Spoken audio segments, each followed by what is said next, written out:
झारखंड में नहीं थे। फिर मैं वहाँ गया, फिर कुछ स्कूल गया, विजिट किया। मैं स्कूल में गया, मतलब यहाँ ब्लाइंड लड़के पढ़ते हैं, लड़कियाँ पढ़ती है। उन्होंने मेरी शक्ल बहुत अच्छे तरीके से देखी, बोला ब्लाइंड और पढ़ते हैं। ब्लाइंड लड़कियां होती थी, आपको अप्रोच कैसे करती थी? मैं वहाँ से मिलता था, उनसे बात करता था, और जिस बहनों का एग्जाम है मैं उनको बोलता था कि आपने मुझे ब्रेल पे एक छोटा सा ना नोट बना के दे दो। व्यक्ति आते थे ना जॉब के लिए, तो जो ब्रांच मैनेजर था ना वो एक शब्द बोलता था हमेशा, अरे इस अंधे को किसने यहाँ पे बुला लिया। मैं उस समय रोने लगा। तो मैंने उस वक्त सोचा था कि अगर मैं जिंदा रहूँगा तो मैं इस सोसाइटी के लिए काम करूँगा, ब्लाइंड लोगों के लिए काम करूँगा। आप जानते हो हम किसी दूसरे स्टेट से यहाँ पे आते हैं, हमें पेंशन ना ही अपने यहाँ का मिलता है और ना ही दिल्ली का मिलता है। और पेंशन ब्लाइंड लोगों को सर कितना मिलता है? जो बड़े सिटीज़ हैं वहाँ पे 2,500 मिलता है, जो छोटे सिटीज़ हैं सर, जो छोटे स्टेट हैं वहाँ पे सर 400 रुपये मिलता है। सर मैंने लोगों से मिलना स्टार्ट किया, एक छोटी सी टीम बनाई और बिहार की पहली फुटबॉल की टीम बनाई। जनरल बॉगी में मैंने इनके साथ सफ़र किया और वहाँ से 6 दिन का मैच होने के बाद मैं वापस आया। कोई गांजा पीकर बगल में बैठा हुआ है, मैं सर पूरी रात सोया नहीं। मुझे लगता था कि ये मेरी जिम्मेदारी है कि मेरी सारी बहनें सेफ घर वहाँ तक सेंटर तक पहुँचना चाहिए।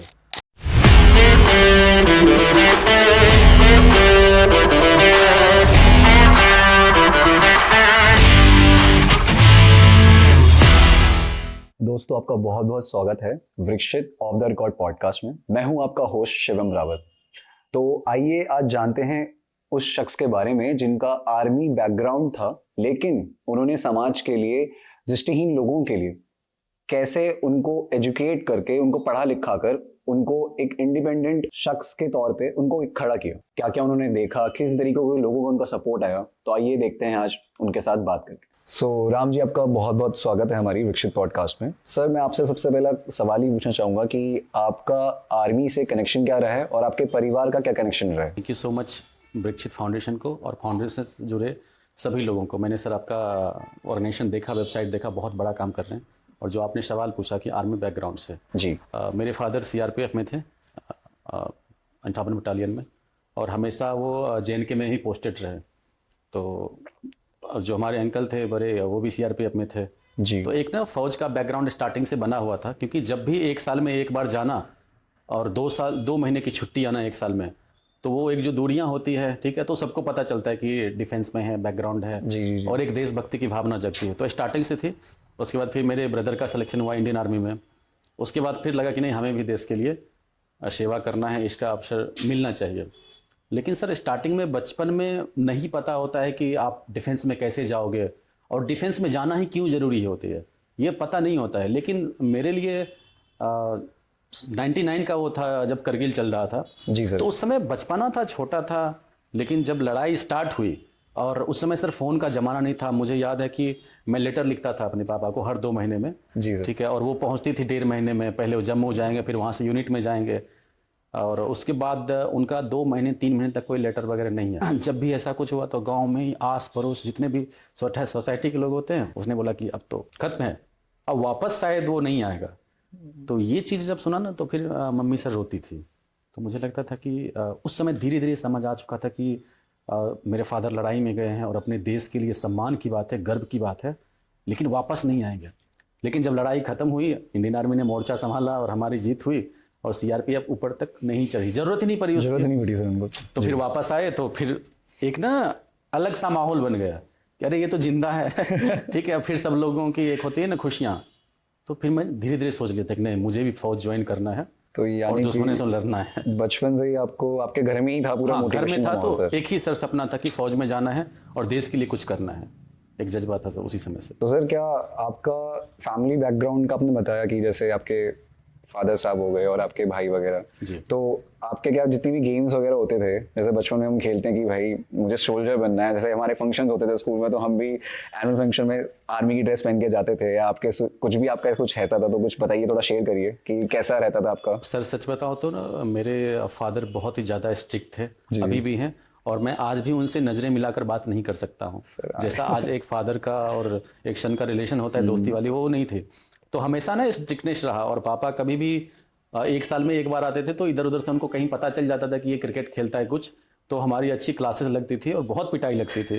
तो एक होता है ना सर कि आज अगर मुझ में डिसिप्लिन है और मैं उन चीज़ों को फॉलो करता हूँ, तो उनकी वजह से फॉलो करता हूँ, तो ज़्यादा मुझे मौका नहीं मिला ये सब करने का। और मन में एक डर रहता था कि अगर वो उनको पता चल गया कि मैं बाहर क्रिकेट खेलता हूँ या घर से बाहर कहीं जाता हूँ, तो फिर पिटाई लगनी है, या स्कूल नहीं जाता हूँ, बंक मारता हूँ। तो डिसिप्लिन मतलब स्टार्टिंग से ही था हाँ, आपका? स्टार्टिंग से डिसिप्लिन था कि कुछ खाना पीना नहीं है, गलत चीज़ें, गलत दोस्त भी नहीं बनाना है ज़्यादा वैसे, ठीक है। तो इन सब में स्टार्टिंग से था कि हमें इन सब चीज़ों से बच के रहना है और अपनी पढ़ाई पे ध्यान देना है। तो सर इस माहौल में तो सर आपका खुद ब खुद होता होगा कि जैसे कोई आपके पापा आ रहे हैं आपके या फिर भाई आ रहे हैं, तो उनको सल्यूट मारने का कि हाँ हमारी फैमिली में कोई है जिनको मैं ऐसे, जो आर्मी में एक्चुअली में है ही, उतना देश की सेवा कर ही रहे हैं, तो उनको सल्यूट करने का ऐसा सोच? पापा के साथ तो जैसे मैंने बताया कि सर आज भी नज़रें नहीं मिलाता हूँ उनसे, आज भी मैं बहुत डरता हूँ। लेकिन ब्रदर के साथ मेरा एक फ्रेंडशिप का रिलेशन रहा, क्योंकि स्टार्टिंग में मैंने उनकी जर्नी को देखा। और आज सर जो मैंने इतना बड़ा काम स्टार्ट किया, ये उनके आशीर्वाद से ही स्टार्ट किया। मुझे जो सबसे पहला चेक दिया था वो मेरे ब्रदर ने दिया था, और ब्लैंक चेक दिया उन्होंने। और उन्होंने एक बहुत बड़ी बात बोली, उन्होंने बोला कि अगर जीवन में कुछ करना चाहते हो, कि उन्होंने देखा कि सोशल काम कर रहा है, उन्होंने बोला कि कभी भी ज़रूरत पड़े आपको ना, तो आप इसको भर लेना हमारे तरफ से, और ये मेरा गिफ्ट है। मैंने उसको भरा नहीं सर, मुझे ज़रूरत नहीं पड़ी, क्योंकि मेरा खुद का भी अपना बिजनेस था। मैं आज भी उस चेक को संभाल कर रखा हूँ। और ज़िंदगी में कभी भी मुझे नेगेटिविटी आती है, कुछ सोसाइटी में कुछ बोलते हैं, तो मैं उसको देखता हूँ और मुझे बहुत सर अंदर से कॉन्फिडेंस आता है कि हमारे साथ अपने खड़े हैं, अपने लोग खड़े हैं, हमें किसी चीज़ की ज़रूरत नहीं होगी, दिक्कत नहीं होगी। तो सर आप थोड़ा सा अपने पृष्ठभूमि के बारे में बताइए थोड़ा सा, कहाँ से आप बिलोंग करते हैं, कैसा है आपका गांव और जहाँ पे आप रहते हैं, थोड़ा सा बताइए। बिल्कुल बिल्कुल। मेरा घर सर बेगूसराय डिस्ट्रिक्ट बिहार में जी। एक रूरल एरिया है, अच्छे चक गांव का नाम है, बहुत ही छोटा गांव है। और अगर आप फिल्मों में देखते हैं कि रूरल एरिया में क्या क्या डिफ़िकल्टीज आती है, जहाँ पे हर साल अगर बारिश होगी तो हर साल बाढ़ आ जाएगी, जी सर। ठीक है। अगर आपको सब्जी लेना है, कुछ खरीदना है, तो आपको 10 किलोमीटर साइकिल से जाना पड़ेगा कहीं बाहर। अगर एक छोटा सा आपको माचिस भी चाहिए तो आपको पहले गांव से निकलना पड़ेगा, और आप सफ़र करेंगे, टाउन जाएंगे, आपको आधे घंटे 1 घंटे का सफ़र तय करना पड़ेगा, फिर एक छोटी सी चीज़ लेकर आप आएंगे। और आपके गांव में कोई भी स्कूल भी नहीं है आपको पढ़ने के लिए। अगर आप 6 क्लास पास कर गए और उसके बाद अगर आपको आगे पढ़ाई कंटिन्यू रखनी है, जारी रखनी है, तो आपको दूसरे गांव जाना पड़ेगा स्कूल से पढ़ने के लिए, वहाँ घर से स्कूल जाने के लिए। जी जी। तो बहुत सारी समस्याएं रही, तो मैंने छोटी छोटी चीज़ों को देखा। अब धीरे धीरे ठीक हो रहा है, गवर्नमेंट काम कर रही है, लेकिन उस समय सर हमारे टाइम में इतना कुछ नहीं था, डेवलप नहीं था। तो स्ट्रगल जो होता है ना सर, स्टार्टिंग से ही था इन चीज़ों में। और बहुत सारे लोगों का स्ट्रगल मैं देखता था जब भी मैं क्लास में जाता उस समय। सर जब भी मैं किसी ब्लाइंड को देखता था या किसी अदर डिसेबिलिटीज़ को देखता, तो मुझे नहीं पता था कि ज़िंदगी में मैं आगे चल के इनके लिए एक रास्ता बनाऊंगा, काम कराऊंगा। लेकिन जब उनके स्ट्रगल को देखता था, और मैं देखता था कि सर कुछ स्टूडेंट उस समय भी नटखट होते हैं, बच्चे हैं, तो उनको पत्थर मारते हैं। अगर कोई ब्लाइंड है तो उसको बोलेंगे अंधा है, इधर जाना है उसको रास्ता गलत बता देंगे। अगर कोई पैरों से विकलांग है उसको धक्का दे देंगे क्लास में। छोटी छोटी चीज़ें होती थी। तो मेरे मन में एक चीज़ होता था कि अगर कभी ज़िंदगी में मौका मिला, उस समय नहीं पता था कि मैं इतना बड़ा काम करूंगा, लेकिन मुझे लगता था कि इनके लिए शायद जीवन में अगर कुछ कर पाऊँ तो मेरे लिए बहुत बड़ी बात होगी। तो सर आपने बेगूसराय बिहार से और दिल्ली तक आपने कब आए और आपका कैसा रहा, और वजह क्या थी कि आप यहाँ पे आपको आना पड़ा? 2008 में सर जब मैंने 12th कर लिया था, तो उसके बाद मैंने बायोलॉजी चूज किया था। स्टार्टिंग से मुझे था कि मुझे डिफेंस में जाना है, और बायोलॉजी इसलिए लिया था कि मुझे थोड़ा सा हेल्थ का इशू था। स्टार्टिंग से पता था कि मुझे साइनस है, तो मैंने सोचा कि अगर जीडी में सिलेक्शन किसी वजह से नहीं होती है तो मेडिकल में चले जाना है, ठीक है, नर्सिंग असिस्टेंट में, लेकिन कुछ न कुछ सेवा तो करेंगे वहाँ पर, कैसे ना कैसे जुड़कर। हाँ, मतलब जुड़ना है, डिफेंस के साथ जुड़ना है, वो वर्दी पहननी है हमें, वर्दी पहननी है, ठीक है। तो फिर मैंने बायोलॉजी से किया, 12th किया, उसके बाद फिर दिल्ली आ गया। और उस समय मेरे ब्रदर का पोस्टिंग भी दिल्ली कैंट में हो गया। तो एक लगाव था वहाँ पे कि रनिंग कैसे करना है, आपको मेरिट जब बनेगी तो उसके लिए आपको रिटन टेस्ट कैसे करना है, कैसे क्लियर करना है, तो उनका एक्सपीरियंस लेना। फिर दिल्ली आ गया, फिर यहीं से मैंने जर्नी अपने स्टार्ट कर दी पढ़ाई की। तो सर आप वहाँ से दिल्ली यहाँ पे आए, तो कोई ऐसा कोई यूनिक इंसिडेंट हुआ है कि ऐसा कोई अलग सा इंसिडेंट कि हाँ आपको याद है अभी तक? दिल्ली में सर हमेशा होता है, हर दिन होता है। जब मैं स्टार्टिंग में आया तो बहुत डिफ़िकल्टीज हुई, हर चीज़ मेरे लिए नया था जी। एक होता है ना कि जब स्टार्टिंग में जब भी कोई आते हैं तो कहीं रेंट पे आप रहते हैं, किसी फ्रेंड के साथ रहते हैं, फिर रेंट पे रहना शुरू किया, और धीरे धीरे 1-2 फ्रेंड रहे, 3 फ्रेंड रह रहे हैं। फिर पता चला अगले महीने मकान मालिक को रेंट टाइम पे नहीं दे पाया, मकान मालिक बोला खाली कर दो रूम, फिर खाली कर दिया, फिर अलग जगह ढूंढ रहे हैं जी। फिर कहीं डीलर के पास गया, फिर उन्होंने बोला कि ठीक है आप 15 दिन का एडवांस दे दो, रूम कोई और दिखाया, दे कोई और रहा, एडवांस लेके कहीं गायब हो गया। इस कश्मकश में छोटी सी छोटी चीज़ें चलती रही और ये सब ज़िंदगी का पार्ट है सर। और उससे भी सबसे मेरे लिए बुरा वक्त तब था जब मैंने अपना बीबीए कंप्लीट कर लिया। और उस समय सर मैंने, क्योंकि पहले बीबीए करने के बाद फिर एक बार मुझे ऑप्शन आए आर्मी में जाने का, और बहुत अच्छा ऑप्शन था वो। मैं सागर चला गया, MRC महार रेजिमेंट सेंटर है सागर में, और सब कुछ फाइनलाइज हो गया वहाँ पे। फिर लास्ट में जाके मेडिकल में मुझे प्रॉब्लम हुई, जो मुझे है साइंस की तो प्रॉब्लम जी, हुई। आपने बताया था जी। और फिर उस दिन मेरा दिल टूटा, सपना टूटा, सब कुछ टूटा कि नहीं, शायद डिफेंस मेरे लिए नहीं है, मुझे कुछ और करना है, देश के लिए करना है, सोसाइटी के लिए कुछ करना है। उस वक्त से मैंने सोचना शुरू कर दिया सर। और उसके बाद फिर आया, फिर देन MBA किया। मुझे नहीं पता कैसे चलता गया, फिर मैंने एक छोटा सा रिक्रूटमेंट एजेंसी स्टार्ट किया जी। अब वो भी, उसकी भी सर एक स्टोरी है। मैं दिल्ली में एक जगह, आप जानते हैं कि हर जगह जॉब में धोखाधड़ी होता है सर, बहुत है सर। कंसल्टेंसी के नाम पे लोगों से पैसे लिए पैसे जाते लेते हैं। हैं। तो मैं एक जगह गया इंटरव्यू देने के लिए, मुझसे 4,000 रुपये लिए गए, और मेरे पास उतने पैसे थे सर। मेरे पापा हर एक तारीख को जो मेरी मंथली, उस समय सर 3500 रुपये लगते थे मंथली एक्सपेंस, जी सर। जिसमें से रूम रेंट हमारा खाना होता था, वही भेजते थे, उससे 1 रुपये ज्यादा नहीं भेजते थे। वो strictness और मतलब 1 तारीख को स्टार्टिंग से अभी तक थी। 1 तारीख को भेजेंगे, और 1 तारीख को भी उनको पैसे भेजने में 4 घंटे लगते थे उनके एरिया में, जहाँ भी, और ज़्यादातर JNK में ही रहे। जी। तो 1 तारीख को पेमेंट आती थी उनकी, और वो मुझे कैश निकाल के डिपॉजिट किया। फिर अगले महीने बीच में कर खत्म हो गए, तब नहीं मिलेंगे, 1 तारीख को मिलेंगे। तो उस टाइम पे मैं एक जगह इंटरव्यू देने के लिए जाता हूँ जी। 4,000 लिया जाता है हमसे, और फिर हमें बोला कि कुछ नहीं, बस चले जाओ, छोड़ दो जॉब का सपना, छोड़ दो, जॉब नहीं है हमारे यहाँ पे, आप चले जाओ। उस वक्त मुझे लगा ये हमारे साथ होता है तो ये तो बाकी लोगों के साथ भी होता है। जी, और सर एक ना, फौजी के बच्चे होने के नाते एक चीज़ हमेशा रहता है कि मैं गलत कभी किसी का नहीं करूँगा, और अगर कोई गलत करेगा तो फिर छोड़ना नहीं है। छोड़ना नहीं है। तो फिर मैंने उनको बोला क्यों करते हो आप ऐसा, ये बताओ। तो उन्होंने बोला कि आप चले जाओ, इस पर ध्यान मत दो, नहीं तो आप फंस जाओगे। मैंने बोला नहीं फंस जाऊंगा वो बाद में, ना पहले करते क्यों है इसे बताओ। हमारे पास मजबूरी है, हमारे पास पैसे नहीं है, और आप जॉब के नाम पे ठग रहे हो। हमारे जैसे कितने लोगों को ठगते हो। मैं भी जा रहा हूँ पुलिस कंप्लेन करने के लिए, और आपको छोड़ूंगा नहीं। हमारे तरह कितने बेरोजगार लोगों को आप परेशान करते होंगे। फिर मुझे उन्होंने हाथ पकड़ लिया, बोला आप बैठ जाओ, बोला आपको जॉब चाहिए, हाँ इस जगह पे चले जाओ इंटरव्यू के लिए, और आपका सिलेक्शन हो जाएगा। मैं गया, SBI कार्ड में जॉब लग गई। और फिर मुझे पता चला कि कंसल्टेंसी में ये लोग एक दूसरे को लूटते हैं, तो हम क्या ऐसा कर सकते हैं कि लोगों को लूटने से बचाया जाए। फिर हमने अपना एक सर ऑर्गेनाइजेशन स्टार्ट किया, इंटर्न ज्ञान के नाम से, इंटर्न ज्ञान। और उस समय मुझे एक चीज़ पता चल गया था कि यार लोगों को नौकरी चाहिए, तो उसको आप रिज्यूम बना के अच्छे से दो, उसको आप इंटरव्यू की प्रिपरेशन कराओ, उसको सही जगह पहुंचाओ। और जब मैंने सर स्टार्ट किया, आप यकीन नहीं करेंगे सर, सपोज कोई वीडियो एडिटर है या कोई मार्केटिंग एनालिस्ट है, देखो उस प्रोफाइल में वो अच्छा है, थोड़ा सा उसको मोटिवेट किया, उसके प्रोफाइल को, रिज्यूम को सही किया, जो कीवर्ड्स चाहिए दूसरे को वो कीवर्ड्स उसमें डलवा दिया, और उसको सर इंटरव्यू के लिए भेजा। क्योंकि हमें एक कंपनी एक कैंडिडेट के हायरिंग के 8.33% और प्लस 18% GST, मतलब समझिए अगर किसी का सैलरी 1 लाख है तो मुझे उसके 1,20,000 के आसपास मुझे मिलता था पे आउट।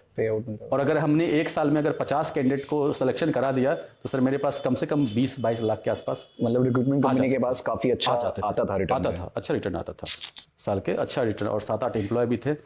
तो मैं देखता सर जब भी नया साल या कुछ ऐसा कोई फेस्टिवल होता था ना, मुझे बहुत सारे लोग जिसको मैं नहीं जानता हूँ मुझे व्हाट्सएप करते थे कि sir thank you so much sir, आपकी वजह से मेरा पैकेज 20 लाख का था और आज सर मुझे 28 लाख मिल रहा है एसेंचर में। मुझे बड़ा अच्छा लगता था कि ये काम बहुत अच्छा है, आपको फ़ायदा भी हो रहा है और आपको दुआएं भी मिल रही है, इस काम को छोड़ना नहीं है। जीवन आगे बढ़ता गया, सब कुछ हुआ, कोविड आया, कोविड में लोगों की बेरोजगारी बढ़ गई, और जब कोविड फर्स्ट, मेरा इम्यून सिस्टम कमज़ोर है, साइनस है, तो कोविड से सर मैं भी नहीं बच पाया। उस समय मैं अकेला रहता था और मुझे भी कोविड हो गया।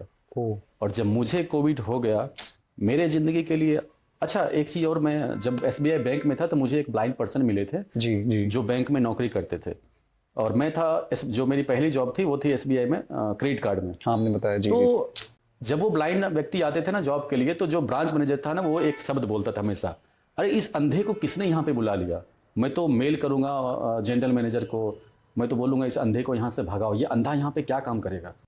लोग तो सोचते नहीं है, जब वो ये बात बोलते थे तो मुझे लगता था, और जब मैं उस व्यक्ति के पास बैठता था, वो बहुत ही टैलेंटेड थे जी, और हमेशा काम की बात करते थे कि म्यूचुअल फंड्स क्या होता है, इन्वेस्टमेंट क्या होता है, FD क्या होता है। तो मुझे उनसे बहुत कुछ सीखने के लिए मिलता था। मुझे लगा कि यार कितना टैलेंट है इसमें, और सोसाइटी इनको अंधा बोल रही है, इनके बारे में शायद सोसाइटी इनको इग्नोर कर रही है। Ignore कर रही है, और उनको ब्रांच में ना कुछ काम भी नहीं दिया था, बोला था इसको बाहर कहीं बिठा दो, पर्ची उर्ची बांटेगा, किसी को पर्ची उर्ची कैसे भरने का चाहिए तो ये दे देगा। इन सब चीज़ों को मैं ऑब्जर्व करता था। फिर कोविड आया सर, और कोविड में मुझे खुद भी कोविड हुआ, अकेला था, मेडिसिन लेने के लिए बाहर निकला। जब मैं बाहर निकला हूँ तो देखा हूँ कि उस समय ना कुछ जो मेडिसिन थे सर, वो मेडिसिन भी नहीं मिल रहे थे, इतनी भीड़ थी, सब कुछ बंद था दुकानें पे, और बाहर सिर्फ सन्नाटा दिख रहा है। तो मुझे 2 कपल्स दिखे ब्लाइंड में, आज भी मैं उनसे उनको बोलता हूँ, उनका नाम रावत जी है, रावत टाइटल लगाते हैं, और उनकी वाइफ, दोनों का एज 70+ था जी। और दुकानें सारी बंद थी, पूरा सन्नाटा था, और वो हाथ फैला रहे थे कि कुछ दे दो खाने के लिए, जिंदा तो रहना है, कुछ दे दो खाने के लिए जी। तो उनको जो मैंने देखा ना, तो सर मैं उस समय रोने लगा। मुझे लगा कि यार ज़िंदगी में अगर मैं बच गया ना जिंदा, कि कोविड हो रहा है हर जगह से, डेड बॉडी, अगर कोई रिक्शा जा रहा है ना, आप उस पर देखोगे तो सर खाली वाइट कफन दिखता था उस समय में। अगर आप उस वक्त देखें, जिस वक्त दिल्ली में सारे लोग, काफ़ी लोग मर रहे थे उस समय कोविड में, तो मैंने उस वक्त सोचा था कि अगर मैं ज़िंदा रहूँगा तो मैं इस सोसाइटी के लिए काम करूँगा, ब्लाइंड लोगों के लिए काम करूँगा, और अपने लिए मेरा पर्सनल लाइफ कुछ नहीं होगा, इनके लिए लाइफ होगा। फिर मैं उनसे मिला, मैंने उनको बोला कि अभी कुछ नहीं है, सब लोग बंद हैं, आप जाइए। मोबाइल नंबर लिया उनका मैंने, छोटा सा फ़ोन रखते थे वो। कोविड ख़त्म हुआ, मैं घर में गया, फिर मैं अपने हिसाब से जो उस समय चलता था, काढ़ा पियो, ये करो वो करो, सब कुछ किया। जब मैं सही हो गया तो रिक्रूटमेंट थोड़ा सा डाउन पे था, लेकिन अच्छे काम हो रहे थे उस समय। फिर मैं उनके घर गया मिलने के लिए, उनसे पूछा कि आप सबसे पहले आप ये बताइए, आप भीख क्यों मांगते हैं? तो उसने बोला, बेटा क्या करें, हमारे पास मजबूरी है। आप जानते हो हम किसी दूसरे स्टेट से यहाँ पे आते हैं, हमें पेंशन ना ही अपने यहाँ का मिलता है और ना ही दिल्ली का मिलता है, क्योंकि रूल है कि अगर आप किसी स्टेट में 5 साल रह रहे हैं जी, तो फिर आपको वहाँ का पेंशन मिलेगा। और पेंशन ब्लाइंड लोगों को सर कितना मिलता है? जो बड़े सिटीज़ हैं वहाँ पे 2500 मिलता है, जो छोटे सिटीज़ हैं सर, जो छोटे स्टेट हैं वहाँ पे सर 400 रुपये मिलता है सर। 400 रुपये में सर क्या होगा? कुछ 399 का तो जियो का रिचार्ज आता है सर, और 400 रुपये आप किसी ब्लाइंड को 1 महीने के लिए दे रहे हैं। फिर मैंने उनसे पूछा कि अगर आपके लिए कुछ कर सकते हैं हम, तो बोला कि बेटा मेरे लिए तो आप कुछ नहीं कर सकते हो, मेरे बच्चे के लिए आप कुछ सोच सकते हो, उसको ऐसा बना सकते हो कि उसको मेरे तरह भीख नहीं मांगना पड़े। और उनके बच्चे भी, 2 बच्चियां थी, उसमें से एक बच्चियां ब्लाइंड थी वो भी। ओ, तो मैंने बोला कि क्या कर सकते हैं उनके लिए। फिर उन्होंने रेफरेंस दिया कि आप जाओ, स्टूडेंट थी वो, आप उनसे मिलो जी। फिर उनसे मिला, और उस दिन से मेरी जर्नी स्टार्ट हुई फील्ड पे। मेरा रूटीन था कि हर दिन मुझे 2 ब्लाइंड लोगों से मिलना है, उनके प्रॉब्लम्स को समझना है, और कहीं ना कहीं मुझे उस कड़ी तक पहुंचना है जहां मैं इनकी प्रॉब्लम को दूर कर सकूं। फिर मैंने बहुत सारे NGO विजिट किए, लोगों से मिलना स्टार्ट किया जी। मेरी मुलाकात एक बॉयज से होती है जो लेट ब्लाइंड थे जी। और जब मैंने रीजन जाना उनका, तो बाइक एक्सीडेंट की वजह से 3 लड़के थे, और वो एक अच्छे खासे इंसान थे, एक टीचर थे, बच्चों को पढ़ा रहे थे, 12th तक के बच्चों को, और बाइक से जाते हैं बाहर मार्केट करने के लिए, और 3 लड़के थे, एक्सीडेंट हो जाता है ट्रक से। एक्सीडेंट होने के बाद एक लड़का वहीं पे उनकी डेथ हो जाती है, एक लड़का पैरों से विकलांग हो जाता है, और जो 3rd पर्सन थे उनकी आंखों की रोशनी उस समय नहीं जाती है, उनको नॉर्मल से फीवर आती है, और डॉक्टर के पास जाते हैं, जब सुबह उठते हैं तो उनकी आंखें खुलती है, लेकिन उनको कुछ दिखाई नहीं देता है। वो एकदम डर से गए, सहम से गए कि क्या हुआ है। ऐसा पहली बार से नॉर्मल चीज़ है कि एक्सीडेंट हुआ, उसके बाद आंखों की रोशनी जा सकती है। उनको इस पता ही नहीं था कि मेरी आंखों की रोशनी जा चुकी है और मैं इस दुनिया को अब नहीं देख सकता हूँ। उसके बाद वो एम्स आते हैं, भारत के सबसे बड़े अस्पताल में, और एम्स में डॉक्टर ने लिख के दे दिया कि आपकी आंखों की रोशनी जा चुकी है, अब आप इस खूबसूरत दुनिया को अब नहीं देख सकते हैं। उनके लिए बहुत बड़ा झटका था। वो वहीं पे सहम से गए कि मैं कल तक तो ठीक था, बच्चों को ट्यूशन पढ़ाता था, अपने माँ के लिए, अपने पापा के लिए मैं कुछ करता था, उनके रोजगार का साधन था, उनको खाना खिलाता था। आज मेरे साथ ये हो गया, मैं जीवन अपना ज़िंदगी कैसे जीऊँगा? तो उन्होंने बोला कि भैया मुझे लगा कि मैं वहीं छत पर से कूद जाऊँ और अपनी जान दे दूँ, मैं त्याग कर दूँ अपने आप को, लेकिन हिम्मत नहीं हारा। मैं ऐसे ऐसे सर बहुत लोगों से मिला, बहुत लोगों की स्टोरी सुना, और जब भी उनसे मैं उनकी स्टोरी सुनता था तो मुझे लगता था कि यार इनके जीवन को अगर मैं बदल सकूँ ना, मेरे लिए बहुत बड़ी जीत हो गया। तो सर मुझे ऐसा लगता है कि आपकी जितनी भी आपका जो NGO है बैटल फॉर ब्लाइंडनेस, तो शायद आपके आसपास ही बचपन से लेकर अभी तक इतने सारे आपके साथ इंसिडेंट्स हुए कि मे बी आपको NGO खोलने का आपको ये हुआ कि हाँ मुझे एज अ एक्यूमुलेटिव कुछ चीज़ करनी है ताकि एक सोसाइटी में आप कुछ नया कुछ लोग इन लोगों के लिए कर सके जिनकी कोई नहीं सुनता। बिल्कुल सर, डिफेंस का सपना टूटा ना सर, तो एक चीज़ मेरे माइंड में आ गया था कि चलो ठीक है, हम सरहद पर जाकर लड़ नहीं सकते जी। लेकिन अपने सोसाइटी में रह के कुछ बुराइयां ऐसी चीज़ है और किसी का हेल्प कर सकते हैं, सपोर्ट कर सकते हैं, वो भी हमारे लिए एक लड़ाई है और वहाँ भी हम जीतेंगे। उस समय सर मन में था कि कुछ न कुछ अलग करना है, लेकिन मुझे सर कोई प्लेटफॉर्म नहीं मिल पा रहा था कि हम कहाँ करें, इसकी शुरुआत कैसे करें। तो सर आपके एनजीओ की जो प्राथमिक आपका उद्देश्य है और आपका जो अंतिम लक्ष्य है आपके एनजीओ का, वो प्लीज़ एक बार आप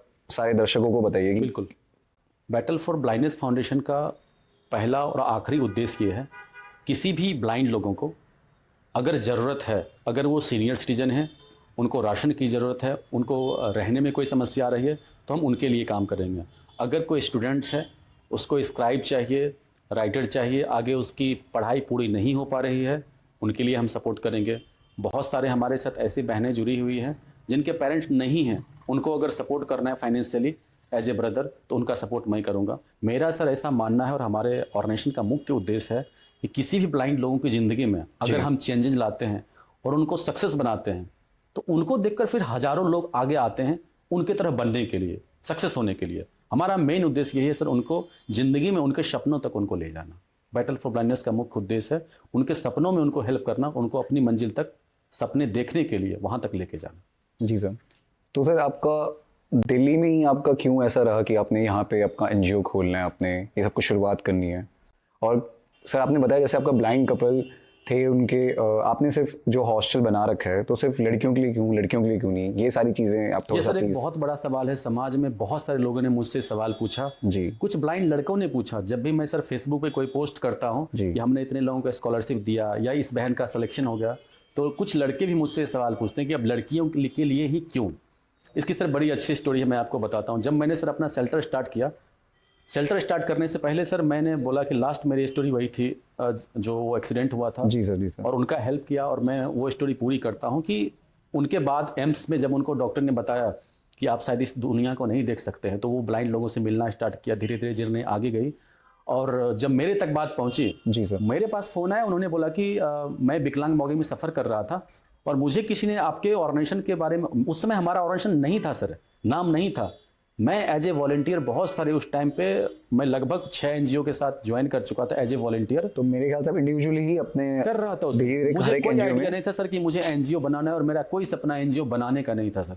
मेरा सपना था लोगों का हेल्प करने का, लोगों को सपोर्ट करने का, जितना लोगों के पास हम जा सकते हैं। आपको था कि मुझे बस मदद करनी है, बस। बाकी मुझे किस ऑर्गेनाइजेशन किसी से मतलब नहीं, नहीं। आइडिया ही नहीं था सर। आइडिया भी नहीं था और आपका मन मैं था। 5-6 एनजीओ के साथ ज्वाइन किया। वहाँ पे बहुत सारे बहनों का मैंने असाइनमेंट बनाया। अब जानते हैं सर, किसी का ग्रेजुएशन है, कोई मिरांडा हाउस से पढ़ रही है, उसका कोई चैप्टर है। बहुत बार ऐसा है कि 3 इडियट का एक चैप्टर है, उस पर हिंदी में स्क्रिप्ट लिखना है, तो मैंने स्क्रिप्ट लिख के दिया। फिर वो बच्ची अगले दिन जाके उसको रिकॉर्ड करती है, क्लास में सुनाती है। जी। फिर उस बच्ची को पूछा कि आपको ये स्क्रिप्ट कहाँ से मिला? था मुझे राम भैया ने दिया। फिर मेरे पास उसका फ़ोन आता है कि भैया मुझे आप प्रेमचंद के बारे में लिख के दीजिए, हमारे हिंदी की क्लासेस है एमए की। ऐसी छोटी छोटी हमारे पास केसेस आने लगे असाइनमेंट बनाने के लिए, तो मैंने असाइनमेंट बनाना शुरू किया। उसके बाद फिर दोबारा उस लड़के का कॉल आया जिसके मैंने डिस्कस बताया था। जी हाँ, जी। और उनका एग्जाम था रेलवे का। तो जब रेलवे का एग्जाम था तो उनके लिए मैंने सर एक छोटा सा हेल्प किया। मेरे पास रिक्रूटमेंट से पैसे आते थे और मैंने उसका छोटा सा फाइनेंशियली हेल्प किया, उनका राइटर अरेंजमेंट किया और उनका सर सिलेक्शन हुआ रेलवे में। पीटी प्रीलिम्स क्लियर हो गया।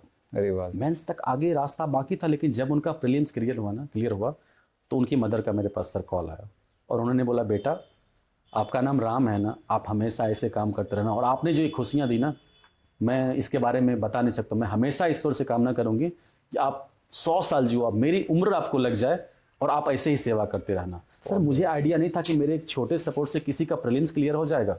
मुझे लगा ये काम बड़ा मैं अच्छा कर सकता हूँ, क्योंकि मैं भी सर स्टूडेंट बैकग्राउंड से रहा था 2015 तक। मुझे पता था कि छोटा काम कुछ नहीं करना है, मुखर्जी नगर जाना है, वहाँ बहुत सारे स्टूडेंट्स हैं, एक बैनर लेके खड़ा हो जाऊँगा, राइटर चाहिए हमें, बहुत सारे लोग आएंगे, क्वेरी करेंगे, पूछेंगे एग्जाम कब है, कहाँ क्या है, उनको लेके जाऊँगा। और एक रूल है सर कि जब भी कोई ब्लाइंड लोग एग्जाम देने जाते हैं उनके साथ एक स्क्राइब जाते हैं। जी सर, जी सर। ठीक है, और अगर स्क्राइब जा रहे हैं साथ में तो एक दूसरे का एक होता है ना कि सर ब्लाइंड लोग जो स्क्राइब होंगे साथ में, ब्लाइंड लोग सुनेंगे, हम सवाल पूछेंगे उनसे, वो बताएंगे और करेंगे, मेंशन करेंगे, तो अच्छा उनका रिजल्ट हो जाता है सर। तो एक बार सिलेक्शन उनका हुआ, उसके बाद सर फिर दूसरे लोगों के पास गया, धीरे धीरे करते करते लोगों में एक चीज आपस में ही बहुत सारी ऐसी लड़कियाँ, हाँ नेटवर्क बन गया। तो कुछ लड़कियाँ उसके बाद सर बिहार में और झारखंड में जी। ब्लाइंड मैंने देखा कि 2013-14 के आसपास में ब्लाइंड लड़कियों ने पाकिस्तान में 20 के ब्लाइंड लड़कों को हराया और अरे। बहुत बड़ा न्यूज़ बना था उस समय में। तो लड़कियों का भी क्रिकेट का स्टार्ट हुआ था। तो मैंने देखा कहाँ कहाँ क्रिकेट है, पता चला केरला में है, मतलब कुछ मेट्रो सिटीज थे, जी, जी। बिहार झारखंड में नहीं थे। फिर मैं वहाँ गया, फिर कुछ स्कूल गया, विजिट किया। मैं स्कूल में गया, मतलब यहाँ ब्लाइंड लड़के पढ़ते हैं, लड़कियाँ पढ़ती है। उन्होंने मेरी शक्ल बहुत अच्छे तरीके से देखी, बोला ब्लाइंड और पढ़ते हैं, इम्पॉसिबल है। रजिस्टर में नाम एंट्री होती है लेकिन पढ़ते नहीं है, कोई आते नहीं है। मुझे बहुत बुरा लगा सर। फिर भी मैंने लोगों से मिलना स्टार्ट किया, एक छोटी सी टीम बनाई और बिहार की पहली फुटबॉल की टीम बनाई। हम पुणे गए खेलने के लिए। अरे वाह सर। 8 लड़कियों को लेकर गया सर मैं अकेले एज ए वॉलंटियर। तो जब मैं रोड क्रॉस करा रहा था ना, और इस 8 बहनों के साथ में मैंने जनरल बॉगी में मैंने इनके साथ सफ़र किया और वहाँ से 6 दिन का मैच होने के बाद मैं वापस आया। तो इन सब बहनों ने रास्ते में मुझे परेशान भी किया, भैया पानी, भैया खाना, बहुत परेशान किया। और उन्होंने मेरा पेशेंस देखा। मैं बहुत परेशान हुआ जब वो दिल्ली आ गए 6 दिन तक, क्योंकि सर ब्लाइंड बहनें थे। आसपास जनरल में कैसे पैसेंजर होते हैं, कोई गांजा पीकर बगल में बैठा हुआ है। मैं सर पूरी रात सोया नहीं। मुझे लगता था कि ये मेरी जिम्मेदारी है कि मेरी सारी बहनें सेफ घर वहाँ तक सेंटर तक पहुँचना चाहिए। लेकिन उस बहनों ने जब यहाँ आई ना सर, उसके बाद मुझे बोला कि भैया आप अपना ऑर्गेनाइजेशन क्यों नहीं स्टार्ट करते? जी। मैंने बोला ऑर्गेनाइजेशन किस लिए? आप हम लोगों के लिए इतना सपोर्ट करते हैं, आप एक हॉस्टल क्यों नहीं स्टार्ट करते हमारे लिए? आप हमारे लिए एग्जाम भी दिलवाते हैं, हमें स्क्राइब भी देते हैं, हमें कोचिंग में एडमिशन भी कराते हैं, लेकिन आपका एक सेंटर होना चाहिए। मतलब देखो हम तो रिक्रूटमेंट करते हैं, मुझे उतना आइडिया नहीं है। तो उन लोगों ने ही सजेस्ट किया कि आप स्टार्ट कीजिए। और फिर बहुत लोगों से मिला। स्टार्टिंग में होता है ना सर कि सब लोगों ने बोला कि चलो तो मैं हूँ यहाँ पे, आपको सपोर्ट जी, करूँगा। तो आपका यहाँ तक का सफर पूरा एज ए इंडिविजुअल देख पा रहा हूँ कि आप अकेले ही चलते जा रहे थे, अकेले चलते जा एग्जाम से लेकर स्क्राइब से लेकर और लोगों की फाइनेंशियल हेल्प से लेकर, जी। तो सारा आपने खुद ही अकेले किया। अकेले। तो सर मैं आपसे जानना चाहूँगा, ताकि बाकी व्यूअर्स भी जो देख रहे हो और उनके आसपास जो भी लोग हों जिनको आपकी एनजीओ की सख्त जरूरत हो, तो पहले आपके जो ब्लाइंड लड़कियां होती थी आपको अप्रोच कैसे करती थी? मतलब वो कैसे उनको पता हो कि हाँ कि आप हैं, राम सर हैं, कि वो ऐसे पढ़ा लिखाते हैं, बाकी चीज़ें आगे बढ़ाते हैं, तो वो सर कैसे थी शुरुआत सर? ठीक है, फिर ये स्टोरी वहीं से शुरू करते जब सारी बहनों ने बोला कि आप हॉस्टल क्यों नहीं स्टार्ट कर देते। जी। उसके बाद जब मैं एग्ज़ाम देने के लिए किसी को दिलवाने के लिए जाता था राइटर के साथ में, तो मैं देखता था सर उस सेंटर पे पहले से 4 से 5 ब्लाइंड लोग पहुँचे हुए एग्ज़ाम देने के लिए। तो मैं वहाँ से मिलता था, उनसे बात करता था। और जिस बहनों का एग्ज़ाम है मैं उनको बोलता था कि आपने मुझे ब्रेल पे एक छोटा सा ना नोट बना के दे दो, मेरा नाम राम कुमार और मेरा कॉन्टैक्ट नंबर, और मैं ब्लाइंड लोगों का सपोर्ट करता हूँ फाइनेंशियली भी और स्क्राइब के लिए भी, ब्रेल में लिखा हुआ। और मैं हर बार 15 पर्चा लेके सेंटर पर जाता था। एग्ज़ाम देने के लिए बच्चे अंदर गए, जो ब्लाइंड लोगों के पेरेंट्स होते थे उनको एक पर्चा पकड़ाना, या ब्लाइंड लोग मुझे मिल जाते थे तो मैं उनको देता था। तो जब वो ब्रेल में मेरा नाम लिखा हुआ देखते थे और एग्जाम में सेंटर स्क्राइब की बात देखते तो उनको बहुत खुशी होती थी।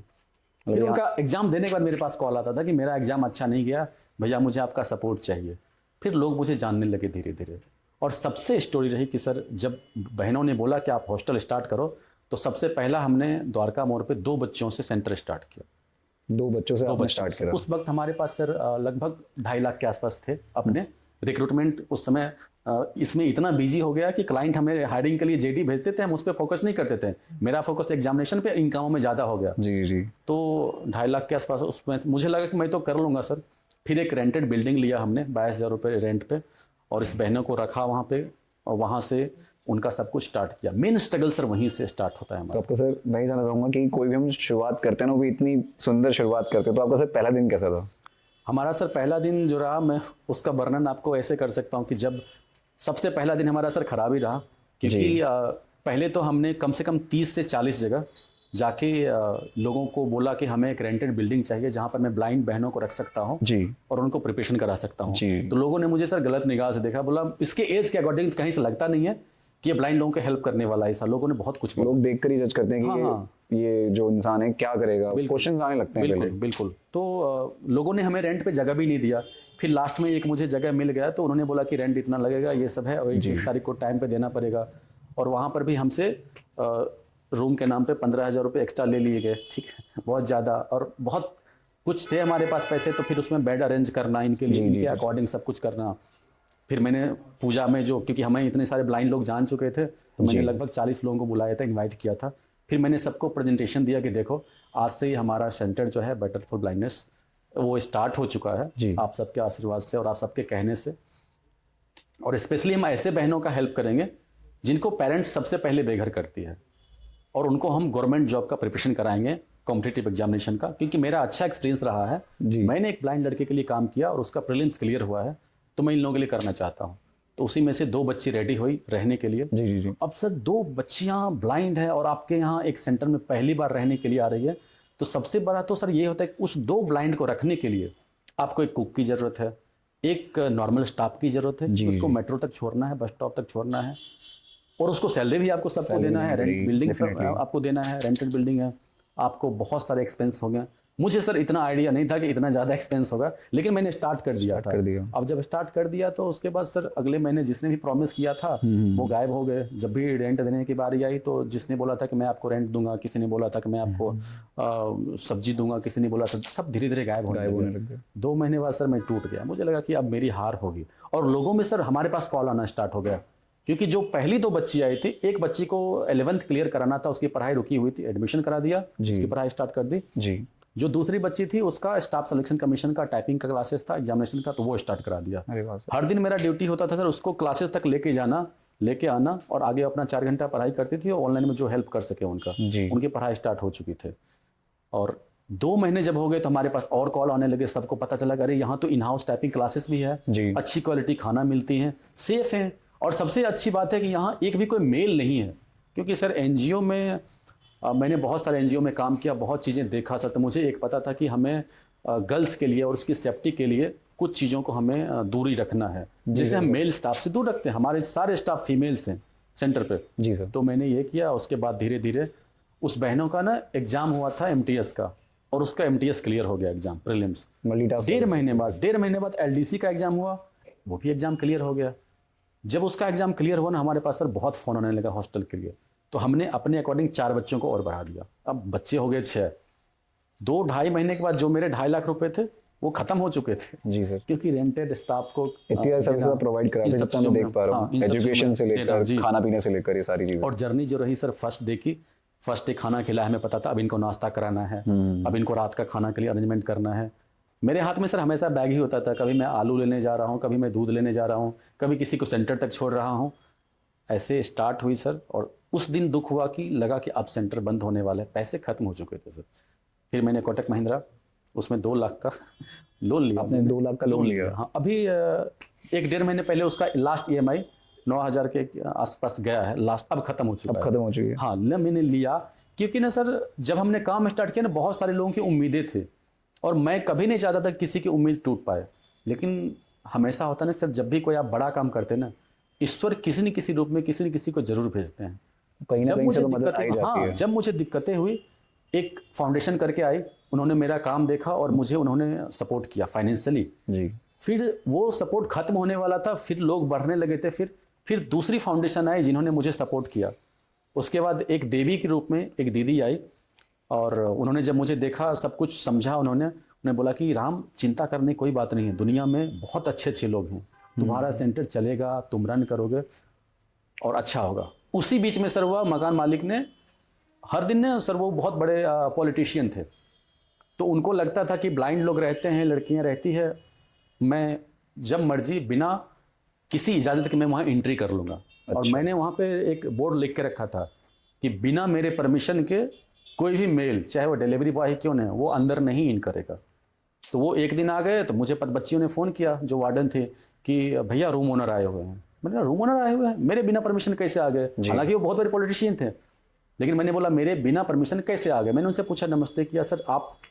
बोला कि हाँ। मैंने बोला सर आप एक बार बता देते। बोला क्या हो गया, मेरा रूम है, मैं कभी भी आ सकता हूँ।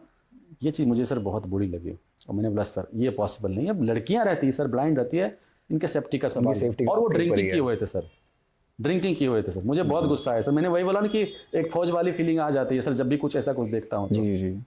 तो उसके बाद मैंने बोला ठीक है, आप मुझे 3 महीने का टाइम दीजिए, मैं खाली कर लूँगा, क्योंकि आपने बोला कि मैं आऊँगा, मैं खाली कर लूँगा, मैं यहाँ रहना पसंद नहीं करूँगा, मेरे लिए सेफ़ नहीं है ये। उन्होंने 3 महीने क्यों, कल खाली करो।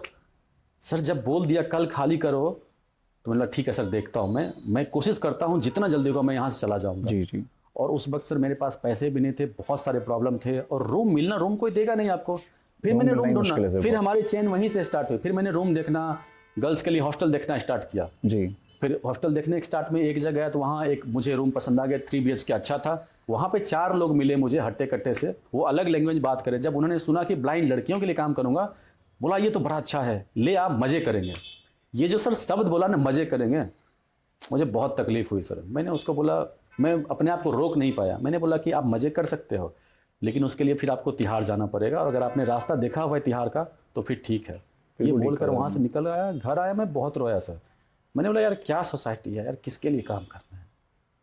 तो सर मैं जानना चाहूँगा कि अभी एट प्रेजेंट में आपका कितने लड़कियां आपसे जुड़ी हुई हैं आपके संस्था में, और कहाँ से आपको सपोर्ट आ रहा है, या फिर लोग कहाँ से खाने का या कुछ भी चीज़ें होती हैं, जैसे अभी सर्दियों में ऐसे कंबल वंबल की आवश्यकता होगी डेफिनेटली आपको, तो कैसे आपको प्रोवाइड किया जा रहा है, कैसे हो रहा है आपका? बिल्कुल सर, जो भी हमारा शेल्टर है सर वो रेंटेड है, जी और वहाँ पर 14 लड़कियों का स्ट्रेंथ है, जी जी जिसमें 10 से 12 लड़कियाँ अभी एट ए प्रेजेंट टाइम में रह रही है।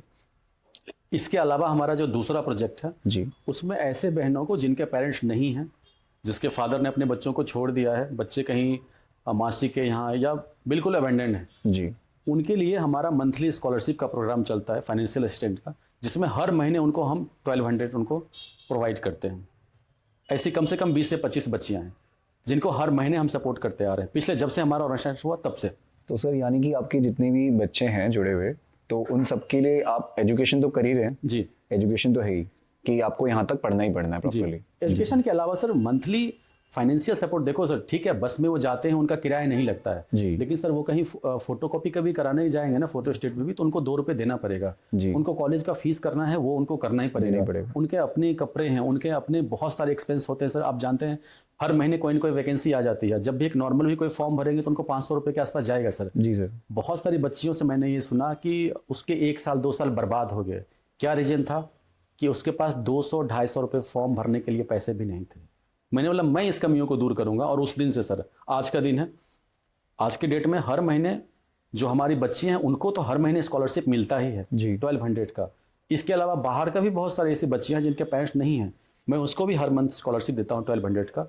इसके अलावा वो जिस कोचिंग में जहाँ भी एडमिशन कराना चाहते हैं, फाइनेंशियल बर्डन है, उसको मैं वहाँ एडमिशन करा के देता हूँ। बहुत सारी हमारी बहनें मुखर्जनीगढ़ जाती है क्लासेस करने के लिए, अगर कोई बीएड किया है तो वो अध्ययन मंत्र जाती है, अगर कोई बैंकिंग से है तो महिंद्रा जाती है, और वहाँ जाकर कोचिंग से भी मैं रिक्वेस्ट करता हूँ, हमेशा मैं हाथ जोड़ता हूँ कि सर बाकी बच्चों के लिए आप फीस है सर, इनके लिए थोड़ा सा डिस्काउंट कीजिए सर प्लीज़, Definitely, sir. क्योंकि आपके सपोर्ट की वजह से मैं वो पे करूँगा सर, ये मेरी बहन है, मैं पे करूँगा, और आपके वजह से ये सर आगे बढ़ पा रहे हैं। और कुछ सक्सेसफुल स्टोरी भी उनको मैं सुनाता हूँ, तो उनको भी अच्छा लगता है। और मैं इसके लिए हमेशा सारे कोचिंग इंस्टीट्यूट को थैंक यू बोलना चाहूँगा कि अगर किसी की फीस 1 लाख रुपए है तो मुझे सिर्फ उन्होंने 5000 लिया, 6000 लिया, और उन्होंने सब कुछ हमें छोड़ दिया। बाकी लोगों ने भी चीजें देखी और समझी और हेल्प भी करी। हेल्प किया, क्योंकि सर एक इंसान अकेला ये काम नहीं कर जी, सकता। जी, जी। आपको सर यकीन नहीं होगा, हमारे पास बहुत सारे ऐसे डोनर हैं, जब मुझे सब्जी की जरूरत होती है तो मैं उन्हें कॉल करता हूँ, और वो बोलते हैं हर महीने बोलते हैं कि राम जी कुछ जरूरत है तो बताइए। मैं उनको बोलता हूँ सर अभी मैं लिस्ट देखता हूँ कि सब्जी नहीं चाहिए, जी, कभी राशन में कुछ जरूरतें होते हैं तो वो उनसे मंगवा लेते हैं, और वो सपोर्ट करते रहते हैं। तो सर मैं ये चाहता हूँ इस पॉडकास्ट के थ्रू, जो हम हमारा मेन मोटिव ही है इस पॉडकास्ट का, जी। कि आप प्लीज एक बार अपने जितने भी हमारे व्यूअर्स हैं उनको बताइएगा कि आपसे, आपके जो दिल्ली में एनजीओ है प्रॉपर, आप उनको बताइए कैसे आपको कांटेक्ट करें, कैसे आपकी इस मिशन में आपकी हेल्प कर सकें। तो प्लीज एक बार आप थोड़ा सा अपना बता दीजिए। जितने भी लोग मुझे सुन पा रहे हैं, मैं आप सबसे रिक्वेस्ट करता हूं कि आप कुछ भी कर रहे हैं, अगर आप एक डॉक्टर हैं, अगर आप एक प्रोफेसर हैं, अगर आप इंजीनियर हैं, अगर आप पुलिस में हैं, आप किसी भी डिपार्टमेंट में काम कर रहे हैं, किसी भी प्रोफाइल पर काम कर रहे हैं, आप ब्लाइंड लोगों के लिए हेल्प कर सकते हैं। और मैं आपको ये यकीन दिलाना चाहूँगा कि डिसेबिलिटी तो बहुत है, लेकिन ब्लाइंड लोगों को सबसे ज़्यादा डिफ़िकल्टीज होती है, क्योंकि वो इस खूबसूरत दुनिया को नहीं देख सकते हैं। अगर आपको कभी ऑब्जर्व करना हो, कभी भी कहीं ब्लाइंड कोई मिलते हैं ना, आप उसको सिर्फ 2 मिनट ऑब्जर्व कीजिए। उस 2 मिनट में आपको वो वॉकिंग स्टिक के साथ कहीं ना कहीं आपको गिरते हुए दिखेंगे, या किसी कार के साथ वो टक्कर उनकी हो जाएगी, या कहीं वो गड्ढे में आपको लगेगा कि हाँ रुक रहे हैं, वो सामने एक गाय होगी और वहाँ भी वो रुक रहे होंगे, कोई बाइक आ रहा है, आपको लगेगा कि अब इसका एक्सीडेंट होना है। जब भी आप ये देखेंगे आपको लगेगा हमें इसका सपोर्ट, डिसेबिलिटी में ब्लाइंड लोगों का सपोर्ट जरूर करना चाहिए। और आप किसी भी प्रोफाइल पे हैं, आप इसका सपोर्ट कर सकते हैं। अगर आप एक टीचर हैं तो आप अपने आसपास के ब्लाइंड लोगों को एजुकेट कर सकते हैं, उनको मोटिवेट कर सकते हैं। आप उनके लिए अपने ही क्लास के जो बच्चे हैं, जो स्टूडेंट हैं, स्क्राइब के लिए अरेंज कर सकते हैं। क्योंकि मेरे लिए सबसे बड़ी समस्याएं होती है स्क्राइब के लिए, राइटर के लिए। जब भी किसी बहनों का एग्ज़ाम होता है या किसी ब्लाइंड भाई का एग्ज़ाम होता है तो हमें राइटर नहीं मिल पाती है। और आप यकीन कीजिए कि किसी ने 1 साल मेहनत किया है और जब उसको राइटर ना मिले तो उसका 1 साल बर्बाद हो जाता है। सबसे ज़्यादा ज़रूरत होती है राइटर की, अगर कोई हेल्प करना चाहे तो। अगर कोई ऐसे स्टूडेंट हैं जो गवर्नमेंट जॉब का प्रिपरेशन करते हैं, वो हमारे साथ जुड़ सकते हैं। और हमारे साथ ही नहीं, अपने आसपास के कोई भी अगर उनके ब्लाइंड स्टूडेंट हैं, कोई फ्रेंड हैं, उनके साथ जुड़ सकते हैं। आसपास में कोई भी अगर ऐसी ब्लाइंड सोसाइटी है जो ब्लाइंड लोगों के लिए वर्क करते हैं, उनके साथ भी जुड़ सकते हैं। एजुकेशन के लिए अगर आप हेल्प कर पाते हैं तो वो एक बहुत बड़ी हेल्प होगी। क्या करना है? कुछ नहीं, हम लोग आपस में अपने जीवन में जब भी किसी एग्ज़ाम का प्रिपरेशन करते हैं तो करंट अफेयर्स याद करते हैं। आपको वो करंट अफेयर्स उनको बता देना है, वो सुन सकते हैं। हमारी तरह देख नहीं सकते लेकिन सुन सकते हैं। और जानते हैं आप, जब भी वो एग्ज़ाम दे के आएंगे ना तो हो सकता है उनका सिलेक्शन हो जाए। और अगर आप 10 लोगों के लिए काम करेंगे, किसी एक का सिलेक्शन हो जाएगा। और जिस दिन उनका सिलेक्शन होगा ना, उसको देखकर हज़ारों ब्लाइंड भाई बहनें उसको देखकर सपना देखना स्टार्ट करेंगे। और जानते हैं, उनकी जब जॉब लग जाएगी, हर महीने में एक ऐसा घर, जिस घर ने उसको बेघर किया है, वो दोबारा उसको एक्सेप्ट करेंगे। सोसाइटी में हमेशा लोग उसको सैल्यूट करेंगे। और सबसे ज़्यादा अगर कोई फाइनेंशियल सपोर्ट कर सकते हैं तो आप फाइनेंशियल भी सपोर्ट कीजिए। आप जानते हैं, कॉलेज का फीस, स्कूल का फीस बहुत कम होता है ब्लाइंड लोगों के लिए, बहुत फैसिलिटीज़ मिलती हैं, लोगों का ऐसा मानना है। लेकिन आप जानते हैं, जिसको ये फैसिलिटीज़ मिलती है सबसे पहले उसको बेघर भी किया गया है। बहुत सारे रूरल एरिया में ऐसे स्टूडेंट्स हैं, ऐसी बहनें, खासकर लड़कियाँ। मैं छोटा सा एग्जाम्पल देना चाहूँगा। आज भी कुछ रूरल एरिया में हमारी बहनें जब एग्ज़ाम देने के लिए जाती है ना, तो उसके साथ में उसका भाई, अगर वो यूपीएससी का भी एग्ज़ाम देने जाएगी ना तो उसके साथ उसका भाई जाएगा, एक पेरेंट्स की तरह, एक गार्जियन की तरह उसके पिता जाएंगे। जानते हैं क्यों? लड़की है, बेटी है वो। लेकिन आप सोचिए, अगर कोई ब्लाइंड लड़की कहीं एग्ज़ाम देने के लिए जाती है या रेलवे में सफ़र करती है अकेले, तो उसके साथ क्या होता होगा? डर है ना। इसलिए मैं हमेशा बोलता हूं कि आप उनके लिए सोचिए, उनके लिए काम कीजिए। और अगर फाइनेंशियली सपोर्ट कर सकते हैं किसी भी स्टूडेंट का, राइटर के लिए 90% 80% जो हमारा एक्सपीरियंस है, बहुत सारे लोग एग्ज़ाम देने के लिए भी पैसे मांगते हैं, पैसे मांगते हैं और बहुत ज़्यादा चार्ज करते हैं। अगर मैं किसी का एग्ज़ाम दूंगा तो मुझे पर सब्जेक्ट 1000 चाहिए या 500 चाहिए। ठीक है, मैं मानता हूँ कोई ऐसी डिसेबिलिटी हो, कोई ऐसी ब्लाइंड बहनें, कोई भाई ऐसे होंगे जो उसको पे कर सकते हैं, अच्छे घर से होंगे। लेकिन जो बेघर होंगे, जिनके माता पिता ने उन्हें निकाल दिया होगा, उनके लिए क्या? वो अपना एग्ज़ाम कैसे दे पाएंगे? वो कैसे पे कर पाएंगे? आप उनका फाइनेंशियल सपोर्ट कर सकते हैं। अगर कोई डॉक्टर मुझे देख रहे हैं, मैं आपसे भी रिक्वेस्ट करूंगा कि आप उनके लिए कम से कम 1 साल में एक बार फ़ोन पर उनसे बात भी कर सकते हैं ना, हेल्थ के लिए। तो वो हमेशा वो कॉन्फिडेंस में रहेंगे। मेरे पास डॉक्टर साहब का नंबर है, मैं, मुझे कुछ होगा तो मैं कॉल कर लूँगी, मैं उनसे सजेशन ले लूँगी। दुनिया में जितने भी इंसान हैं, कहीं न कहीं अपने प्रोफाइल में एक्सपर्ट हैं। और अपने ही प्रोफाइल का अगर थोड़ा सा हिस्सा, थोड़ा सा टाइम अगर वो अपना दें इस सोसाइटी के लिए, तो समाज में एक बहुत बड़ा चेंज आएगा। सर, आपको अपनी अब तक की सबसे बड़ी अचीवमेंट क्या लगती है? मेरे लिए सबसे बड़ी अचीवमेंट जो है, अचीवमेंट तो सर बहुत है, मैं 1-2 का आपके साथ शेयर कर सकता हूँ। जी। जो मेरी सबसे पहले स्टूडेंट थी, जब पहले उसके प्रीलिम्स क्लियर हुए, मेंस उसके क्लियर हुए, और जब उसका सिलेक्शन हो गया, जब उसकी ज्वाइनिंग आ गई, उसके बाद से मुझे बहुत सारे लोग कांटेक्ट करने लगे कि मुझे यहाँ रहना है, मुझे आपके यहाँ रहना है, आपके साथ मिलकर काम करना है, मुझे आपसे हेल्प चाहिए। और ऐसी सर एक स्टोरी नहीं है, कुछ बच्चियाँ ऐसी भी, मैंने उनके फादर से भी मुझे लड़ना पड़ा। एक स्टोरी है सर, एक बच्ची है, उनके फादर अभी भी कुछ दिन पहले आए थे और वो आए थे जबरन कि मैं इसको लेके जाऊँगा। और बच्ची आने से पहले रो रही है कि भैया मैं नहीं जाऊंगी, क्योंकि मैं जाऊंगी तो मुझे वो घर से निकलने नहीं देंगे, दोबारा मुझे पढ़ने नहीं देंगे, मुझे आने नहीं देंगे।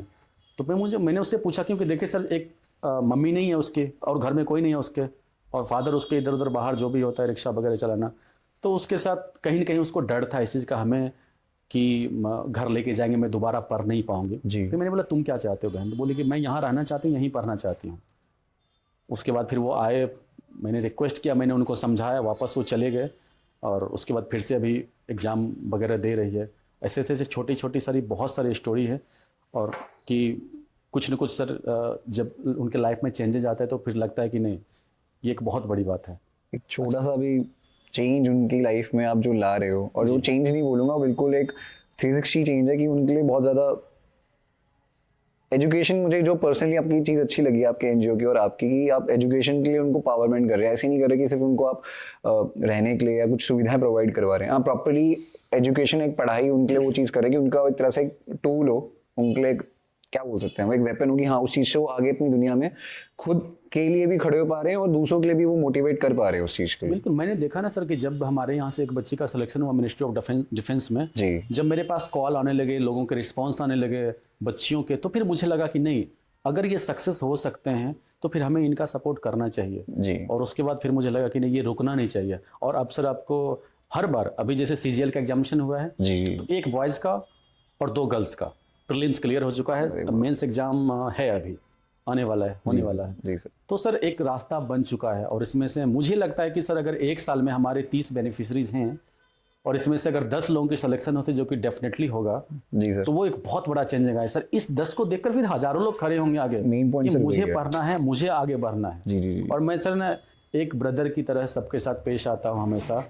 उसको हर महीने कॉल करता हूँ। अगर एग्जाम, अगर कोई दिया एग्जाम, तो उसका मुझे एडमिट कार्ड का फोटोकॉपी चाहिए, वो मुझे शेयर करेगी। जी। जब रिजल्ट आएगा तो जो स्कोर कार्ड होता है वो भी मुझे शेयर करेगी, यहाँ तक कि ज्वाइनिंग तक का। और मेरा सर सबसे अच्छा एक्सपीरियंस रहा, जब भी मैं इन बहनों के साथ में जी जाता हूँ एक भाई की तरह एग्ज़ाम दिलाने के लिए उनके सेंटर पे, अगर दूसरे स्टेट में तो वहाँ भी जाएंगे। फिर जब इनकी जॉब लग जाएगी तो जब इनकी डॉक्यूमेंट की वेरिफिकेशन होगी तो हम वहाँ भी इनके साथ खड़े रहते हैं। जी। अब इनको इनका सारा डॉक्यूमेंट अरेंज करना है, फोटोकॉपी कराना है। उसके बाद जब इनके इंटरव्यू को प्रिपरेशन होंगी तो वो प्रिपरेशन भी कराना है। उसके बाद इनके साथ इंटरव्यू में लेके जाना है, इंटरव्यू पूरे प्रोसेस में, पूरे प्रोसेस में साथ में। तो मुझे ना सर, जब हम एक स्टूडेंट में होते हैं तो मुझे लगता था कि इंटरव्यू क्या पूछते होंगे। फिर जब मैं इनके साथ गया धीरे धीरे, और सर आपको बताऊं, बहुत बार हमें डांट भी पड़ी है। मैं बैंक पीओ के इंटरव्यू में गया जी। तो एक इंटरव्यूअर थे, उन्होंने दूर से देखा, ये कौन है? बोला ये टीचर हैं, ये बच्चों के साथ में है। आपके यहाँ संस्था में रहते हैं? बोला हाँ सर। बोला बच्चों को पढ़ाते नहीं अच्छे से, इसको बेसिक चीजें कुछ चीजें नहीं पता है।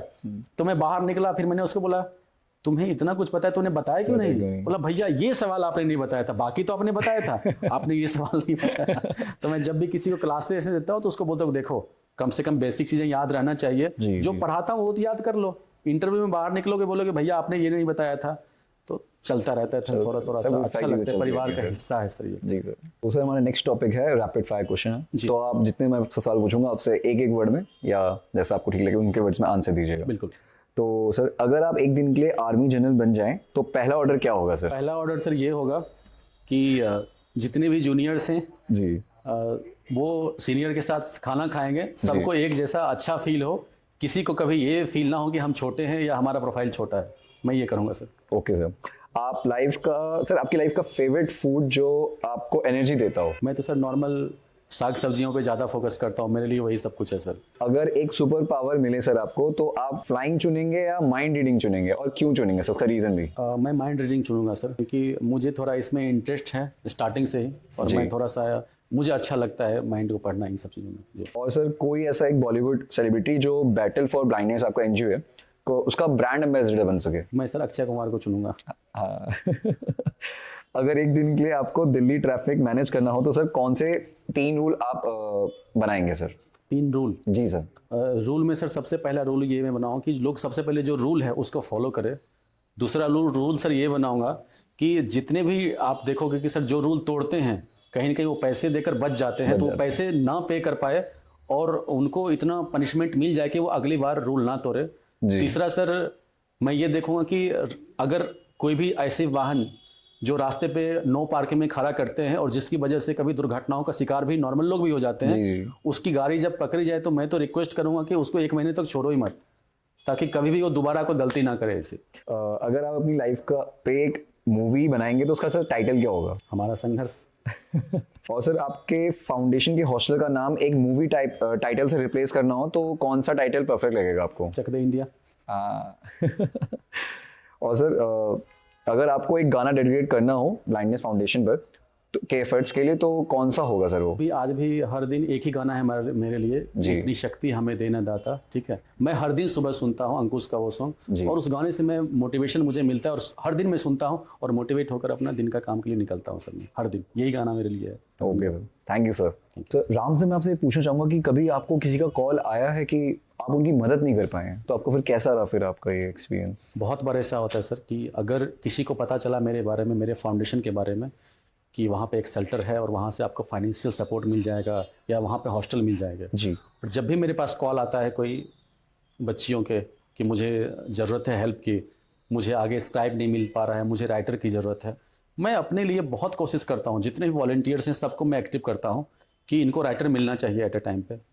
एग्ज़ाम से 4 घंटे पहले तक उसका कॉल मेरे पास आता है, और बहुत बार मैं अरेंज नहीं कर पाता हूँ, मुझे कोई नहीं मिलता है, क्योंकि 1 महीने पहले से 15 दिन पहले से सब लोग कहीं ना कहीं सेट हो जाते हैं कि हमें आपके साथ जाना है एग्ज़ाम देने के लिए।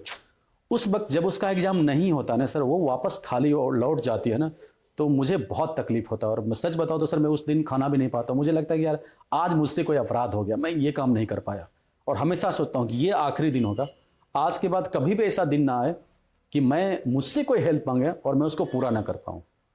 इसलिए मैं ज़्यादातर सर फील्ड पे रहता हूँ, वॉलंटियर से हेल्प मांगता हूँ, उनका कॉन्टैक्ट नंबर लेता हूँ कि कभी भी ज़रूरत पड़ सकती है सर। यहाँ तक कि अगर किसी दूसरे स्टेट से मेरे पास कॉल आता है, वो पूछते हैं मुझसे कि मैं क्या आपका हेल्प कर सकता हूँ, मैं उनसे पूछता हूँ आप क्या करते हैं जी। अगर मुझे लगता है कि ये टीचर हैं स्टूडेंट से, उनको बोलता हूँ सर आप मेरा नंबर सेव कर लीजिए, जब भी किसी बहन का या किसी ब्लाइंड भाई का एग्जामिनेशन होगा ना जी। तो आप सर सपोर्ट करना उनके लिए, उनका एग्जाम सर ना किसी भी कारण से वो एग्ज़ाम दे पाएँ, बस यही हेल्प चाहिए सर आपसे। और हमेशा लगता है कि नहीं, वो आखिरी था जो चला गया, लेकिन अब किसी का भी कॉल आएगा तो हम उनका 100% कोशिश करेंगे हेल्प करने का। यानी कि आपके पास डायरेक्टली सारी चीज़ें होती हैं आपके पास, जैसे आपने अभी थोड़ी देर पहले बताया था कि जी डायरेक्टली मैसेज आते हैं, लोग आपके पास डायरेक्टली आते हैं। मैं सबको अपना ही नंबर देता हूँ सर, क्योंकि अगर कि हम किसी स्टाफ का नंबर देंगे वो उनसे क्या बात करेंगे, और मैं बहुत ही पोलाइटली बात करता हूँ सर अपनी, हमेशा उनको हमेशा ये फील कराता हूँ कि वो अपने एक भाई से बात कर रही है, कभी उसको ऐसा फील नहीं होने देता हूँ। अभी जैसे वो बच्ची ने मुझे हॉस्टल के लिए कॉल किया, मैंने बोला ठीक है आप कल आओ, आपको हम ये सपोर्ट भी करेंगे, आप आओ, सबसे पहले खाना खाओ हमारे यहाँ, क्या क्वालिटी है देखो, बस स्टॉप तक मैं आपको लेके जाऊँगा, मैं खुद भी वहाँ मौजूद रहूँगा उनके लिए, और वो आएंगे फिर दोबारा पढ़ने के लिए हमारे पास में। तो बहुत खूबसूरत बात है सर जी। तो सर और कोई चीज़ें बताइए कि आप जो हमसे शेयर करना चाहते हैं हमारे व्यूअर्स से। बिल्कुल। एक सबसे इमोशनल स्टोरी है, जब भी मैं किसी ब्लाइंड लोगों से मिलता था और खासकर स्टूडेंट्स से, तो मैं उनको पूछता था कि मैं आपके लिए और क्या कर सकता हूँ जी। ऐसे ही एक बहन मिली थी और मैंने उनसे पूछा कि आपके लिए मैं क्या कर सकता हूँ, और बाकी सोसाइटी में काम कर रहा हूँ, उस वक्त मैं एज ए वॉलंटियर काम करता था, तो उनके लिए क्या कर सकता हूँ मैं। तो उन्होंने एक सजेशन दिया, भैया मैं आपको छोटा सजेशन दूँ, जब भी किसी एग्जामिनेशन किसी क्लियर हो जाते हैं ना, जब टाइपिंग क्लासेस का टेस्ट होता है, जी। तो आप जब स्क्राइब ले जाते हो तो आप किसी नए लोगों को मत ले जाओ, आप किसी ऐसे लोगों को ले जाओ जिसने उसके साथ बैठ करके 10 दिन ब्लाइंड लोगों के साथ प्रैक्टिस किया हो। क्यों? क्योंकि एक लैंग्वेज, आपस में एक दूसरे को जानेंगे, हेजिटेशन नहीं होगा। और मैंने उस चीज़ को सुना, और उस बहन से मिलने के लिए मैं मिठाई लेकर गया था, क्योंकि उसका सिलेक्शन CHSL में हो चुका था, मेडिकल उसका बाकी था। उसके बाद उससे बातचीत और पता चली, मैं तो उसको पता था कि मुझे ये बहन ब्लाइंड है। जब उस बहन से बातचीत किया, मिठाई दिया, तो उसको मैंने बोला, प्रॉमिस किया कि जब तुम्हारी जॉब लग जाएगी तो तुम मुझे मिठाई देना। अरे वाह। 1 महीने का टाइम होता है सर। और उसी दिन उससे बातचीत में पता चला कि उसके 2 भाई हैं, वो भी ब्लाइंड हैं, एक बहन और है वो भी ब्लाइंड है। उस दिन मुझे पता चला, मैंने प्रॉमिस किया उससे कि आज मैं मिठाई दे रहा हूँ, आपकी जॉब लगी है, उसके बाद आप मेरा अभी हॉस्टल वगैरह होगा, स्टार्ट होगा, और आपकी जॉब लगेगी, 1 महीने बाद सैलरी आएगी तो मुझे मिठाई। बोली भैया प्रॉमिस। 1 महीने बाद मुझे 7:40 पे एक कॉल आता है कि वो लड़की अब नहीं रही, आपको हॉस्पिटल जाना है अभी देखने के लिए। मैंने जब सुना, मैंने दोबारा पूछा, नहीं रही मतलब क्या? बोला एक्सपायर हो गई वो। मैं सर अगले 10 मिनट में निकलता हूँ, हॉस्पिटल जाता हूँ, 3rd फ्लोर पर व्हीलचेयर, मैंने देखा उसको। सब बच्चों से मैंने बोला कि यार एक ऐसी लड़की जिसकी 2 भाई ब्लाइंड हैं, एक सिस्टर ब्लाइंड है, मदर घर पे है, फादर को पैरालिसिस मारा हुआ है, और ज़िंदगी की सबसे पहली कमाई जो होता है ये बहन करने वाली थी, ये सोसाइटी को बदलने वाली थी। और इसने मुझे एक सजेशन दिया था कि भैया अगर किसी की टाइपिंग क्लासेस हो, क्योंकि मैं अनसक्सेसफुल एक बार हो चुकी हूँ, तो आप किसी को प्रैक्टिस कराओ, ब्लाइंड लोगों को और राइटर को दोनों को एक साथ बिठाओ ताकि एक दूसरे की लैंग्वेज को समझ सकें और आप सक्सेस करोगे। उसने ये बात बोला मुझे, मैंने उसको देखा सर, जब वो स्टेचर से आती है ना सर, मैं अपने आप को रोक नहीं पाया, मैं ज़ोर ज़ोर से रोने लगा। जब मैं रो रहा था तो उनकी मदर ने पूछा कि ये कौन है, ये क्यों रो रहे हैं, ये कौन है, मुझे कोई नहीं जानते थे। तो फिर एक बोला कि यही है राम सर हैं और हेल्प करते थे आपस में, एक दूसरे को सपोर्ट करते थे, यही राम सर हैं, इनको जानती थी दीदी। फिर उनकी बहन ज़ोर ज़ोर से रो रही थी, फिर मैं उनसे मिला, पहली बार मिला और सुना था कि ब्लाइंड है लेकिन मिला उस समय था वहाँ पर। उस वक्त ना सर मुझे बहुत तकलीफ हुई, मुझे लगा कि यार अभी अपने फैमिली को ये खुशियाँ देने वाली थी, अभी इसकी पहली सैलरी आने वाली थी, घर में कितनी खुशियाँ होती है, रोज चली गई। लेकिन उस बहन की जो बातें थी ना कि आप राइटर को मिलाओ, वो मैंने फॉलो किया सर। और जब एग्ज़ाम हुए फर्स्ट हमारे हॉस्टल के जो कैंडिडेट थे, मैंने वही काम किया। एक अभिषेक नाम का लड़का था, वो 10th क्लास में था, तो मैंने उसको स्क्राइब बनाया रूल के अकॉर्डिंग और उस बहन का सिलेक्शन हुआ। वो भी है मिनिस्ट्री ऑफ डिफेंस में, दिल्ली कैंट में पोस्टेड है। लेकिन उस सक्सेस में सबसे बड़ा स्टोरी हमारी उस बहन का था, जो बहन अभी इस दुनिया में नहीं है। उसी ने मुझे ये बात बताई थी। मैं अभी भी सर कभी भी किसी से मिलता हूँ, मैं उनकी स्टोरी जानता हूँ, उनसे पूछता हूँ, उनसे ही पूछता हूँ कि मैं और क्या कर सकता हूँ आपकी सोसाइटी के लिए, इनके लिए क्या कर सकता हूँ। और जो ये अपना स्ट्रगल बताते हैं मैं उसी पे आगे काम करना शुरू कर देता हूँ। जैसे कुछ बहनों ने बताया कि भैया सबसे ज़्यादा ना दिक्कत होती है, हम फॉर्म भी नहीं भर पाते हैं। तो मैंने बोला ठीक है, फॉर्म भरेंगे, हर महीने भरेंगे, आपको हर महीने फाइनेंशियल असिस्टेंट मिलेगा। तो उनको मंथली स्कॉलरशिप देना स्टार्ट किया। किसी ने बोला कि राइटर की कमी होती है तो उसको स्क्राइब के लिए पैसे देना स्टार्ट कर दिया। राइटर की कमी है तो राइटर को ढूंढना स्टार्ट कर दिया। कॉलेज चले गए, दिल्ली यूनिवर्सिटी चले गए, JNU चले गए, वहाँ जाकर लोगों से बात किया, स्टूडेंट से, उनको बताया, सेंटर दिखाया। बहुत सारे स्टूडेंट साथ आते हैं साथ देने के लिए, और फिर ये समस्याएं धीरे धीरे खत्म होने लगी। मैं हमेशा उस बहन के उस वर्ड को याद रखता हूँ और मैं हमेशा उसको फॉलो करता हूँ, और उस वजह से बहुत सारे लोगों का सिलेक्शन हो रहा है सर ये तो कुछ शब्द है नहीं मेरे साथ कहने के लिए। अभी सर उसकी बहन है सुमन जी, वो है मिनिस्ट्री ऑफ एविएशन में, महाराष्ट्र। अरे वाह। नए साल पे उसका ऑडियो आया था, वो भी किसी का रेफरेंस दे रही थी कि भैया इसको फाइनेंशियली सपोर्ट की ज़रूरत है, आप उसको हेल्प करना। बहुत खूबसूरत बात। तो दोस्तों आपने जैसे देखा कि Ram sir battle for blindness foundation के लिए उन्होंने शुरुआत करी, कैसे और कहाँ तक अभी तक कर ही रहे हों। तो मैं ये चाहता हूँ कि हम एज ए सोसाइटी उनसे सीखें और समझें कि हम इस दुनिया में अकेले नहीं हैं।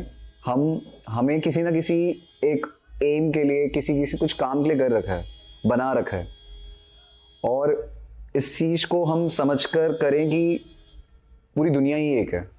राम सर से मुझे मिलकर पर्सनली ऐसा लगा कि हमें कोई ना कोई एक चीज़ करने के लिए है, हम बने हैं।